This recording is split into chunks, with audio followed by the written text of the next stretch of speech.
welcome back. It's been a while. What would you like to drink? Sure thing.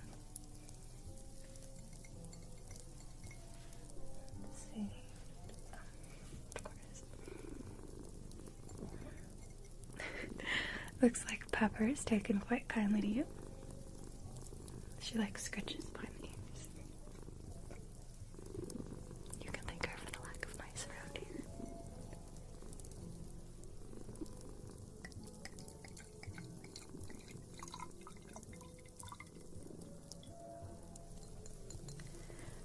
Would you like me to take your coat?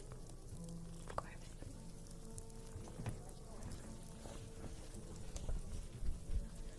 Did you happen to bring the bubbles by any chance? You used them? Why is that? Really? Thank you so much. It's always hard to find time to leave the inn to run errands, so that is a great help. Thank you. A finicky customer will appreciate it. Not naming names. Yes, this is perfect. So, you dove in the lake alone. That's risky. How did that go? You saw a mermaid? Face to face? Are you sure? That's incredibly rare.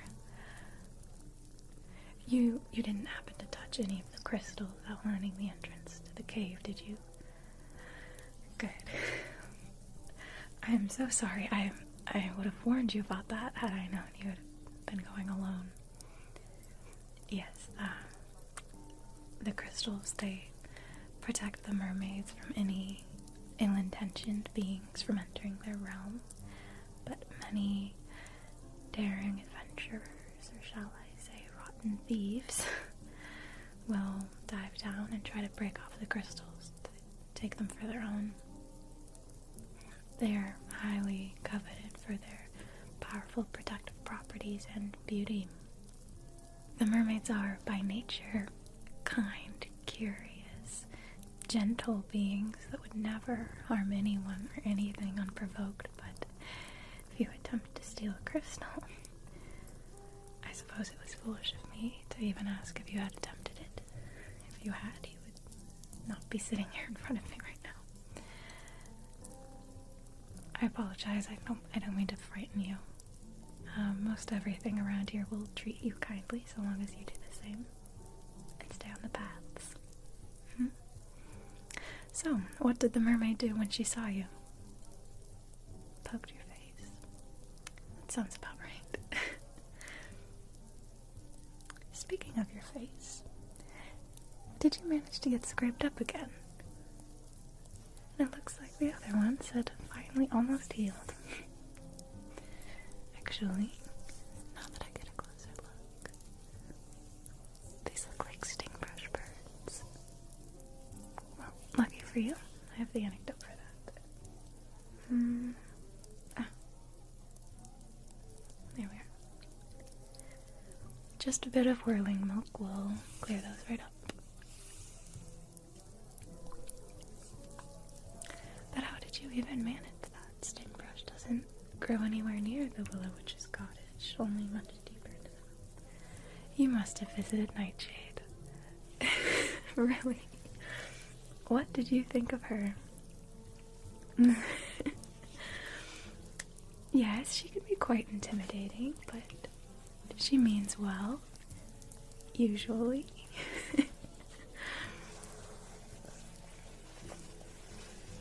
How do I know her? Well, Bella and I met a few years ago, actually, now that I think of it. I was in the forest. Right, I was collecting ingredients for a stew. She must have been collecting ingredients for a curse. We accidentally crossed paths, and when she spotted me, she pointed her knife at my throat and threatened to slice me to smithereens, I believe it was. I laughed at her. A bold move, but it was was more out of nervousness than bravery. And I offered her one of the persimmons I had just harvested in exchange for my life. She said it depends how tasty the persimmon is. So I threw it to her, and lucky for my existence on this mortal plane, it was flawlessly ripe. What's that look? Is that not how you make friends? Yes, I suppose it is a bit harsh, but she has certainly mellowed out over the years. I doubt that these days she would threaten a complete stranger in such a way. I wonder if I've had a positive influence of sorts on her. Perhaps I'm giving myself too much credit. I still sometimes threaten to slice her to smithereens when she's making fun of me. Makes her go quite mad.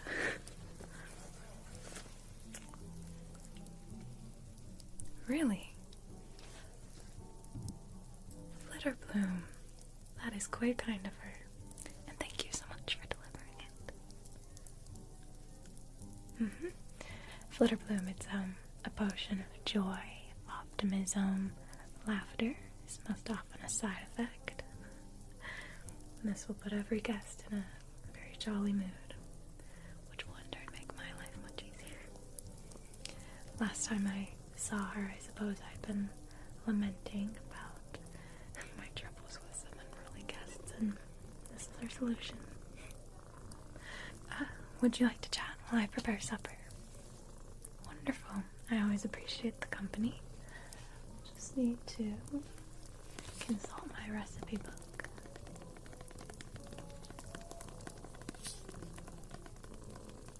Or rather, not my recipe book, my great-grandma's recipe book, I believe.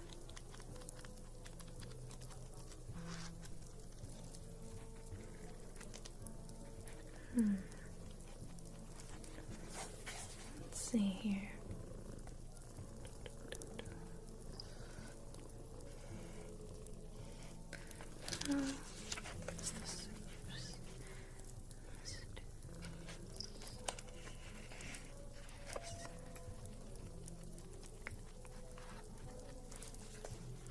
There we are. Yes, I know most of them by heart, but tonight I'm making quite a rare, special meal. Well, manchette bread instead of the usual rye, and instead of the perpetual stew, tonight I'll be making spiced partridge with pepper, garlic, coriander. Yes, it's quite exciting.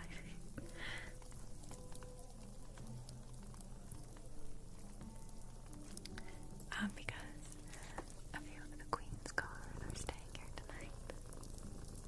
The most skilled, highly regarded knights in all of the kingdom. We can feel much safer sleeping here tonight knowing that they're present. Of course, normally they would be with the Queen, but I heard they're scouting out the Babblebrook forest for her for some reason. I'm not quite sure what they're looking for, but there must be something suspicious. I hope it doesn't have to do with Bella. The royals don't take too kindly to dark magic. No, she doesn't live anywhere near Penrith, but her shenanigans take place all over the kingdom. They might be investigating the results of one of her spells. This is why Evangeline keeps her distance. I suppose I'll start with the bread. What's that? Yes, they're sisters. Much to their dismay these days. Well, how shall I put it? They don't tend to see eye to eye on magical morals, I suppose. Although they grew up together, they each had very unique experiences that understandably took them them in quite different directions. They each dabble in both, but Eva has always preferred light magic, while Bella, she gravitates to the dark. Not to be confused with good and evil, of course, just light and dark. Each necessary in order for the other to exist, but conflict often arises, especially when one begins to overpower the other. The two of them were quite close growing up, inseparable actually. They only ever had each other, but they could not be more different. Well, Eva is a sweet, gentle, trusting soul, while Bella tends to have a more domineering attitude and a strong, stubborn streak. Don't tell her I said that.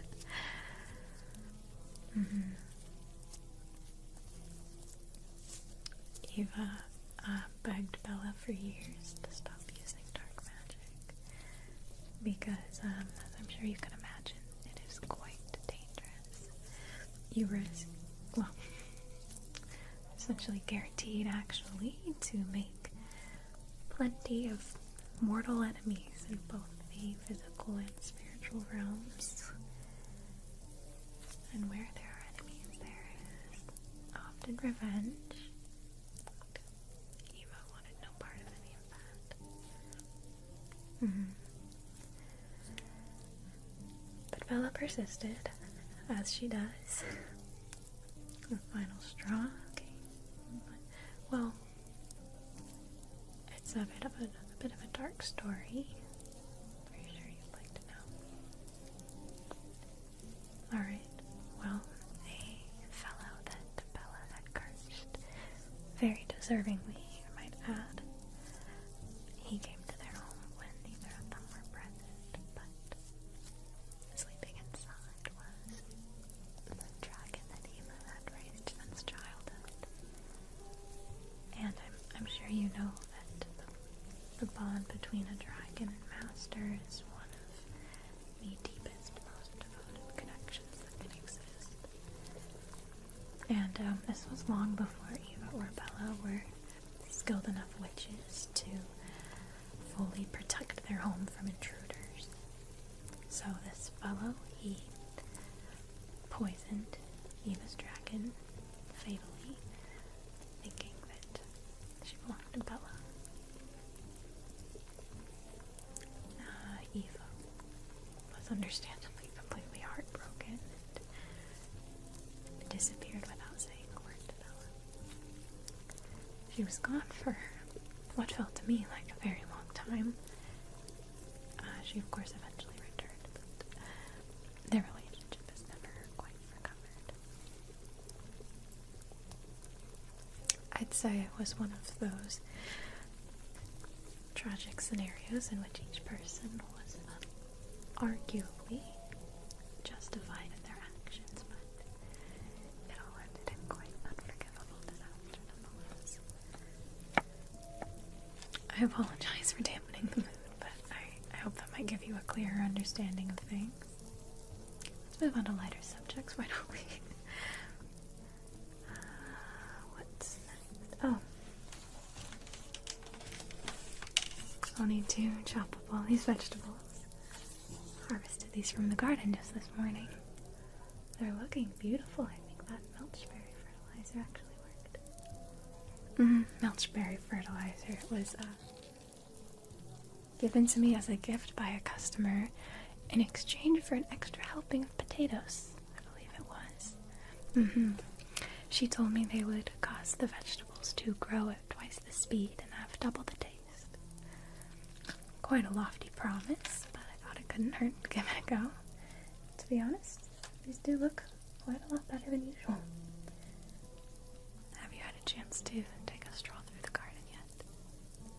Gorgeous, isn't it?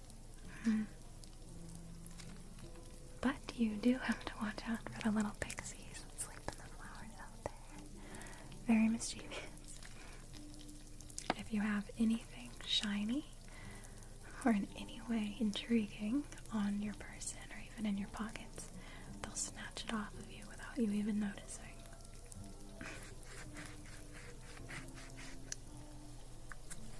Each time I go out there to water the crops, I check inside the tree hollow of the great oak, and every time it is chock full of beautiful, shiny little trinkets those rascals have snatched off of guests and stolen away for their own amusement. I gather all of them in a little lost and found box, but usually the guests are long gone by then. Would you like to see it? Perhaps the pixies have already taken something of yours. Haven't checked your pockets lately. Let's see. No.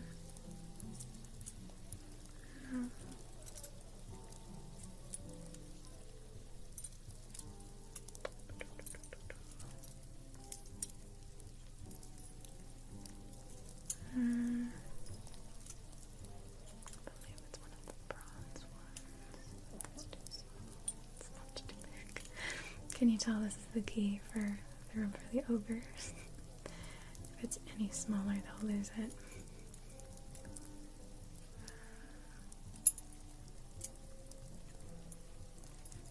There it is.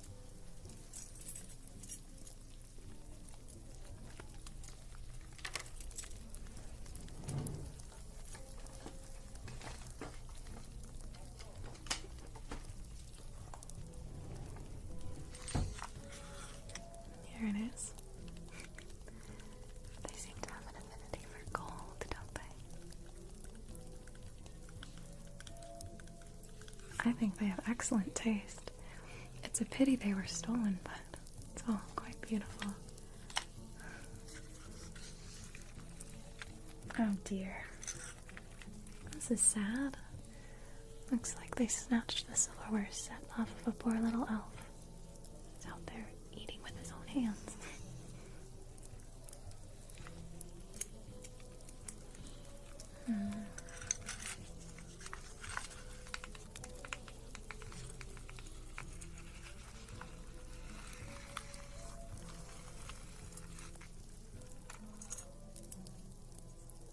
This is quite fetching.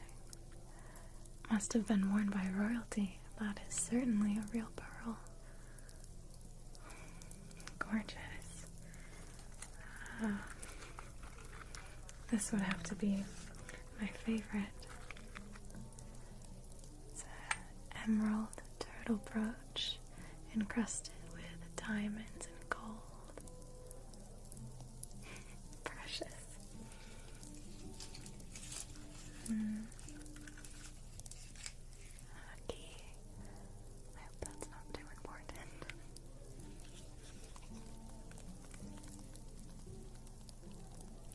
Some lovely engravings.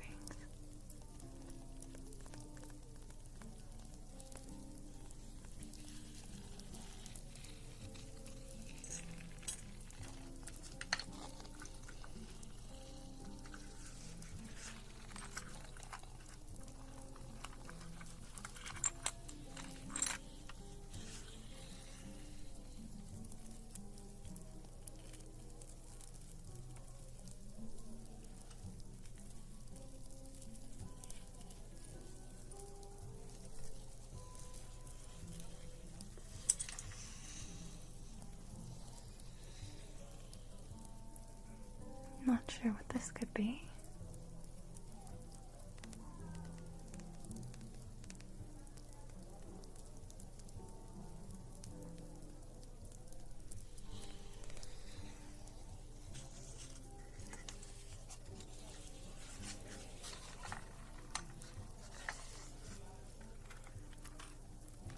That's quite curious.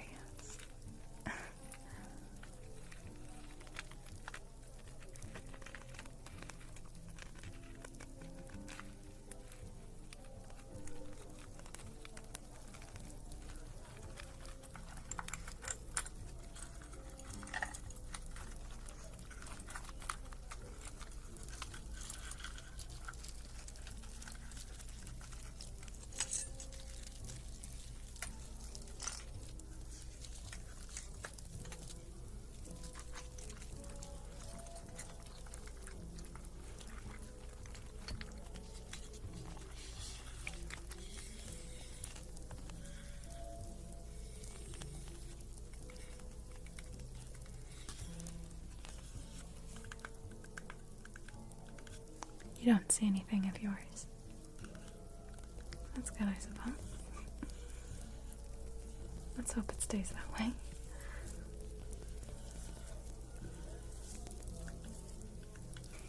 I'm sorry, I would offer for you to just take your pick if, they've been left behind, but I like to hold on to them just in case the owners ever return. There's just no way to know which of these are useless bits and bobs that will never be missed, and which are priceless, irreplaceable family heirlooms that may hold great sentimental value.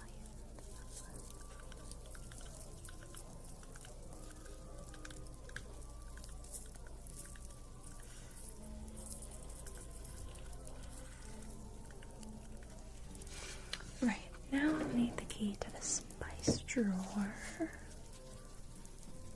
seem to have misplaced my key ring.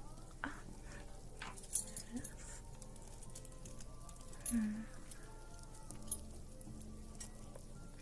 Yes, the spices and the lost and found are likely the most valuable items in the entire inn, so they must be locked up. Or at least the most valuable items that I'm aware of being here. I'm sure many of our guests have quite precious cargo. Harbington is a well-known trading hub, so many of our guests stay here while attempting to sell their wares. Anything from the most mundane daily supplies to incredibly rare magical charms and weapons. Even well-hidden exotic creatures, I'm sure. Once when I was tidying up a guest's room while they were out and about, I heard a squeak from under the dresser. I peeked underneath and saw a bright pair of glistening blue eyes staring back at me. Whatever was under there was none of my business, so I investigated no further, but I was certain I heard its little stomach grumbling, so I snuck a few scraps from the kitchen and slipped them under the dresser. After that guest left, and I was preparing their room for the next one, I found a little bit of white fluff with silver tips. So I strongly suspect that little creature was a down feather windlost. Never heard of them? Well, they are soft, fluffy, plump little beasties that live in the trees of the Glenham Forest.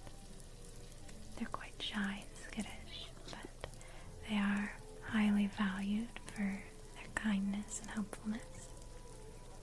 They're very fond of humans, so they make excellent pets. Many people like to have them around because of their loyalty.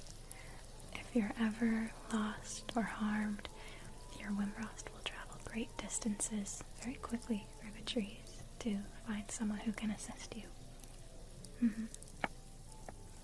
So if a Wimrost ever appears at your feet and is tugging on your coat, probably trying to get you to follow it to lead you to its master that is hurt or trapped somewhere, and that somewhere may be very far away, so you might want to fetch your horse, but it is well worth it.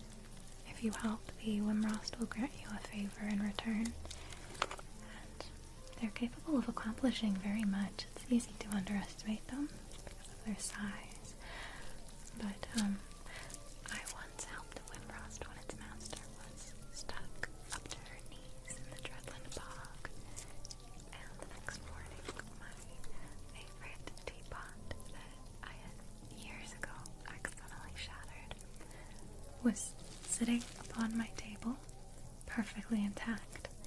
It had a few barely noticeable cracks, but every single last shard had been painstakingly put back together. Wimrosts have quite nimble little fingers. I'm certainly no expert, so if you ever want to hear more about the fauna around here, there is an excellent creature shop over in Harbington called Muriel's Menagerie or Maybelle's Menagerie. You can't miss it. There are many charming little shops over there, so I highly recommend exploring the town if you haven't had the chance yet. Oh, and up at Falkirk Farms, you can purchase seeds for some plant varieties you may not have back at home. They also grow many herbs and blossoms with strong healing properties that you may be interested in since you're always managing to get yourself hurt.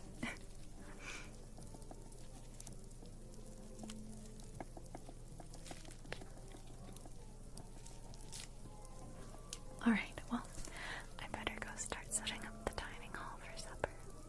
It was absolutely lovely speaking with you, as always. Let me just judge your fresh bedding for you. Supper should be out within a few hours, so you can go ahead and take an evening nap. Or maybe explore the gardens. Be careful to keep your pockets protected.